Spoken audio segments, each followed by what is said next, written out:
Sabihin radyo, sabihin mo. I am back! Ako po'y nagbabalik sa inyong talapihitan. Sa lahat ng mga papadriver na ngayon ay mainit ang ulo. Kasi nga napuyat na kagabi, alas 12 na, nasa kalsada pa rin dahil sa traffic. Nako, habaan nyo pa po ang inyong pasensya. Ha? Please lang. Habaan nyo muna ang inyong pasensya at wag muna kayong makipag-away sa kalye. Diba, kagaya ng pinapaalala lagi natin dito sa Energy FM, isipin mo na may pamilya kang naghihintay sa'yo pag uwi mo. At pagbukas mo ng pinto, sampal ang bubungad sa'yo. Kasi may tama ka na naman. Imbis na i-entrega mo sa misis mo yung kinita mo sa pamamasada, abay, nag-inom kang loko-loko ka. Charot lang. Merry Christmas, Pangga! Ay, magandang umaga ha sa lahat ng mga nakatutok sa atin sa ibayong dagat at lalong-lalo na sa lahat ng ating mga kababayan na mas pinipiling makinig using their cellphone at sa kani-kanilang mga tahanan gamit po ang iba pang device kasi minsan kinokonek tayo sa kanilang mga smart TV. Ay, in fairness, maraming salamat po. Ang social nyo naman. Dati ang radyo ay radyo lang. Ngayon ang radyo ay TV na rin. Diba? Ay, magandang umaga kay Super Mario Arzado Marquez. Arzadon Marquez. Ayan, maraming salamat sa iyong pagtutok. At pasalamatan ko lang din ha, syempre. Ayan, ang Harris J Salon and Body Spa. Ayan. At syempre ang bisita natin kahapon. Ang La Jolla Hotel and Beach Resort dyan sa Bagak, Bataan. Kung saan, 'di ba, makakasama natin sila very very soon. Ay, batiin ko lang din, syempre, ang pamunuan ng Bingo Plus, Arena Plus, DJ Plus, ayan. Maraming salamat po. At ang ating mga bossing dyan sa MX3. 'Di ba? Ang aking partner na si Kapitana Sisa na nakatutok ngayon, 'di ba? John Nabatoon, magandang umaga. Sabi ni Erwin Valerio, ako Tita Cora, di ako nanalo sa It's Showtime noon pero nanalo naman ako sa Talentadong Pinoy. Grand champion pa, Joseph the Artist. Ikaw pala si Joseph the Artist, in fairness. Diba? Pinapakinggan tayo ni Joseph the Artist. See? Siya si Erwin Valerio. See? Imagine hindi siya nanalo sa sa Talentadong Pinoy. Hindi siya nanalo sa It's Showtime pero nanalo naman siya sa Talentadong Pinoy. In fairness natatandaan ko yan kasi nanonood talaga ako ng Talentadong Pinoy. Ikaw talaga, Joseph, ay talentado ka. 'Di ba? Talentado kang malala. Pero eto Oy, si Kuya Ambet Nabus, congratulations sa iyong bagong award. Ayan, nakita ko yung yung post. Congratulations, Kuya Ambet. Ayan, palakpakan nyo natin si Kuya Ambet. Ang ating mga kaibigan sa sa pamamahayag, sila naman ay sa panulat. 'Di ba? Syempre, meron silang mga ginagawa online. Ayan. Batiin ko lang din ang pamunuan. Dami kong pabati, 'di ba? Batiin ko lang din ng happy weekend. Si Cherry Lala Soto at ang buong pamunuan ng MTRCB. Hello po, magandang umaga. Beta Fe Castro nakatutok sa ating ngayon. Pero eto na ang chika ko for today's video. Hoy, eto na may chika ako sa inyo kasi eto'y kumakalat naman. Kumakalat naman talaga, as in kalat na kalat. At nawindang talaga ako, hindi ko talaga akalain na totoo kaya ang balita na noong nakaraang Christmas special, ayan, Christmas special sa Araneta Coliseum ng ABS-CBN ay nagkita at nag-usap na di umano ang Katniel. Yes, dahil pagkatapos nga ng mahigit isang taon ay finally daw nakapag-usap na daw ang Katniel. Ang hindi natin sure ay kung nagkabalikan at nagkabati na ito. Ayon sa balikang Showbiz Insider na si OG Diaz ay nagkita at nag-usap na ang mag-ex na sina Catherine Bernardo at Daniel Padilla sa backstage ng ABS-CBN Christmas Special na ginanap sa Araneta Coliseum noong December 10. Ayon sa batikang mamamahayag. Mamamahayag sa batikang showbiz insider na si Papa OG Diaz ay nagkita daw ito at may may nagsabi daw dito kay DJ na pumunta ka na dito habang wala pa itong si Mami Min. So ibig sabihin sumali silang? Ibig sabihin ay panakaw na kinausap itong si Catherine? Nako, hindi yan magugustuhan ni Mario Palmera na sabi niya baka nagkabati na po sila pero di naman talaga nagkabalikan, di ba? Eto, meron akong i-spill sa inyo na tea. Ay, di ka na naman, tea. Di ka ng tea. But anyway, eto nga na na balitaan ko, hindi ko sure kung totoo ito ha. Kasi alam mo naman daming itsusera sa mundo. Pero ayon sa nabalitaan ko, habang nagsushoot na nga daw itong si Catherine at saka itong si Alden, may pagkakataon na nga itong si Catherine at saka si Daniel na parang nagkakausap na nga daw sila over the phone. Yun ang hindi natin sure kung true legend ba yon. Pero kung totoo man na nagkakausap sila, ano naman mali, 'di ba? At least, 'di ba, mag-end man lang yung kanilang naging relasyon ng 11 years ng maayos na bilang magkaibigan, 'di ba?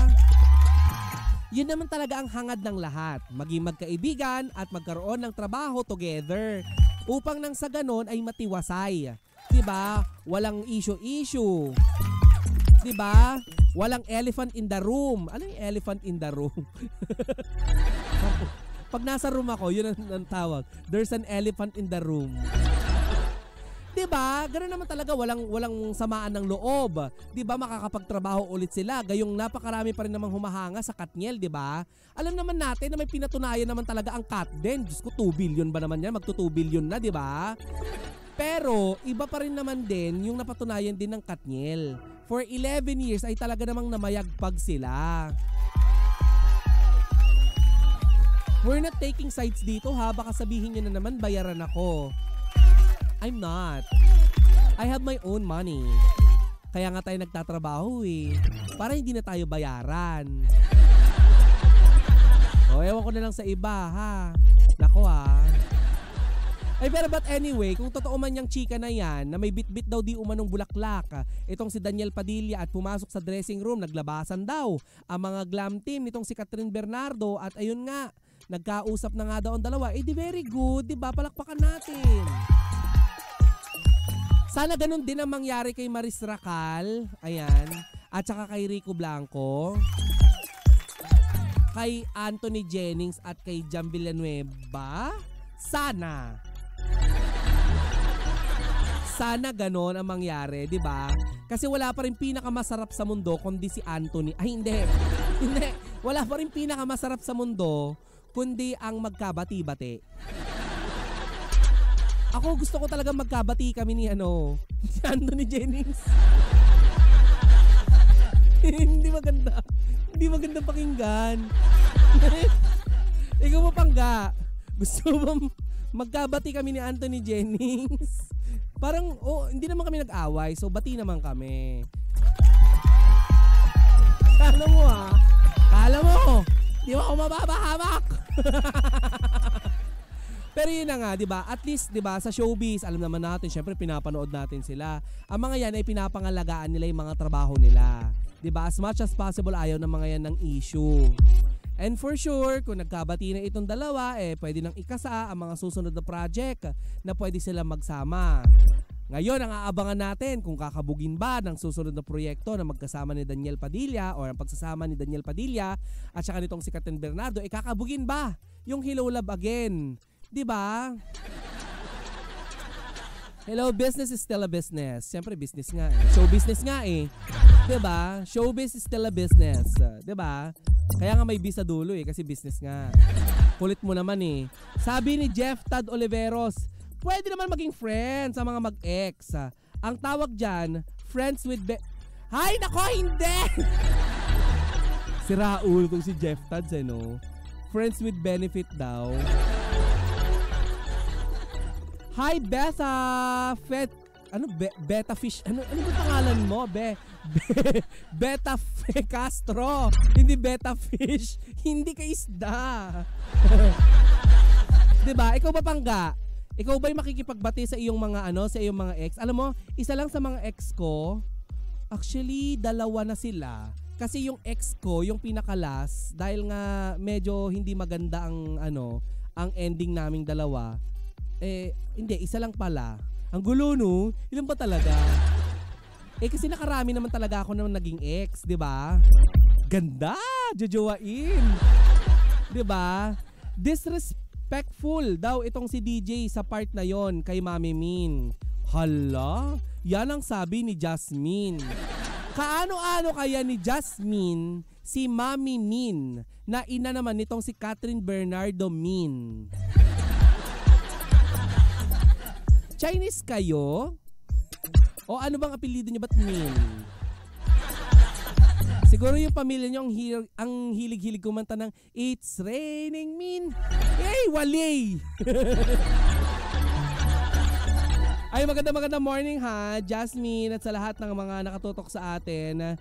Ayan, sabi dito, Tita Cors, may korkak. Wala, huwag na kayo umasa. Diyos ko, hindi nga pumapasok pag ordinary day si Kara. Friday pa kaya.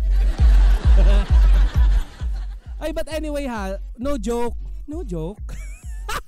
Uy, wala tayong papategi ha. Pero alam mo, ako naniniwala pa rin na at the end of the day, gabi na. Hindi, sa dulo ng bawat away, may dalawang pusong nagkakabate. 'Di ba? Malay mo naman, oras ang magsasabi kung kailan maghihilom ang sugat. Ayan, na nilikha ng mga pagkakataong hindi inaasahan. Kasi sayang naman yung mga binuo nating pangarap together kung hindi natin tutuparin separately. At least maging inspirasyon nila ang isa't isa, 'di ba? Maging inspirasyon nila ang isa't isa sa panahong, 'di ba, hindi na sila magkasama. 'Di ba? Pwede naman 'yun eh. Pwede naman kayo maging magkaibigan. 'Di ba? Echos, charing. Ako talaga parang hindi ko pa kaya makipagkaibigan doon sa ex ko na medyo may pagka parang ewan ko ba. Galing siya kay Taning. Pero ito naman si DJ, feeling ko naman magkakabati pa ito pagdating ng araw. Sabi ni 'di ba? Sabi ni Minelisa ay blessed day, beautiful Tita Cora. Beautiful? Paano? Grabe. Pero tingin ko Tita Cora, pass is pass. Di ba nga napapabalita nga na itong si Daniel Padilla may nililigawan na daw.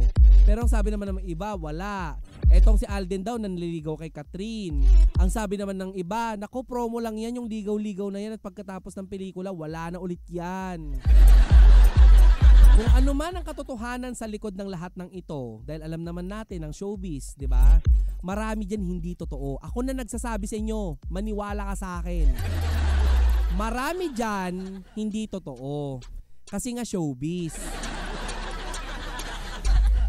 Pero yung relasyon at paghihiwalay ni Catherine Bernardo at saka ni Daniel Padilla, totoo yon, 'di ba? Ngayon, sana sa lahat ng mga hindi totoo, sana ang maging totoo ay yung pagbabate at pagkakaayos, 'di ba? Sabi ni Lyndon, you're so social naman. You're like Konyo ha. Tita Cora, where is Attorney Sisa nga? Ha? Attorney Sisa? Hindi mo nabalitaan? Oh my gosh, hindi mo alam. She's in... Ayokong sabihin, ayaw niya pa isabi eh. Kahapon sinusubukan ko nga siya lagyan ng GPS para malaman kung saan nagpupunta yung bakla pero ayaw niya. Talagang hinuhuli niya ang bawat galaw ko dahil gusto kong malaman kung saan siya talaga siya nagsususuot. Pero alam mo, ang bilis talaga ng oras Imagine 55 minutes na lang tapos na ang isang oras natin. Ay nako, maraming salamat Pangga at sinamahan mo ko hindi lang ngayong araw, hindi lang ngayong oras na ito, kundi sa buong 5 araw ng Baklitas. Bukas pansamantala tayo magpapahinga dahil Saturday, Sunday.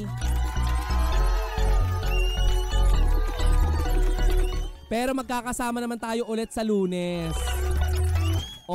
Pangga, spend mo yung Saturday, Sunday mo ng masaya.